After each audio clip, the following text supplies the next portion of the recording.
Cab পাবনার মতবিনিময় সভা সেন্ট্রাল গার্লস হাই স্কুলে অনুষ্ঠিত। পাবনা থেকে আমাদের প্রতিনিধি আব্দুল মমিন সাগরের পাঠানো তথ্যচিত্রে ডেস্ক রিপোর্ট। ভোক্তাদের অধিকার রক্ষায় নিবেদিত প্রাণ সংগঠন consumers association of Bangladesh cab Pabna জেলা শাখার উদ্যোগে মঙ্গলবার 19 আগস্ট সকাল 11:30টায় সেন্ট্রাল গার্লস হাই স্কুলের হলরুমে এক মতবিনিময় সভা অনুষ্ঠিত হয়। সভায় প্রধান অতিথির বক্তব্য দেন পাবনা জেলা প্রশাসক কার্যালয়ের সহকারী কমিশনার ও এক্সিকিউটিভ ম্যাজিস্ট্রেট সুমাইয়া তাসনিম। বিশেষ বক্তব্য দেন অনুষ্ঠানের উদ্যোক্তা ও ক্যাব পাবনা জেলা শাখার সভাপতি ABM ফজলুর রহমান।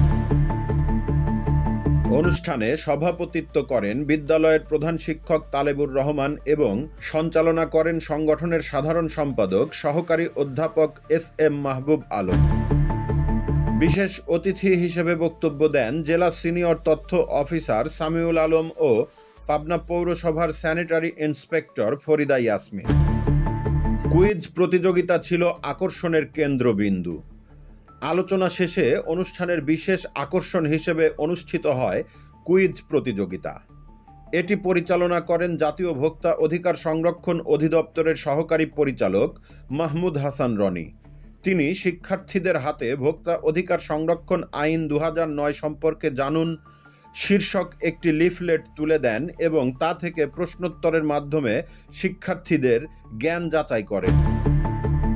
প্রতিযোগিতায় প্রথম স্থান অর্জন করে নবম শ্রেণীর পদ্মা শাখার শিক্ষার্থী শাম্মী খাতুন, দ্বিতীয় এবং তৃতীয় স্থান অর্জন করে একই শ্রেণী ও শাখার মেহরিন খান সাইকি এবং তাসমিয়া ফাতেমা।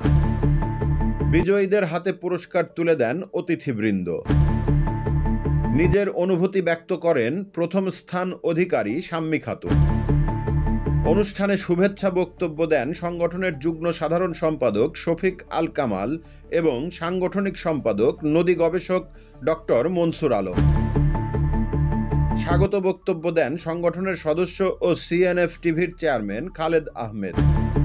অনুষ্ঠানের শুরুতে পবিত্র কুরআন থেকে তিলাওয়াত করেন বিদ্যালয়ের নবম শ্রেণীর শিক্ষার্থী আয়শা সিদ্দিকা।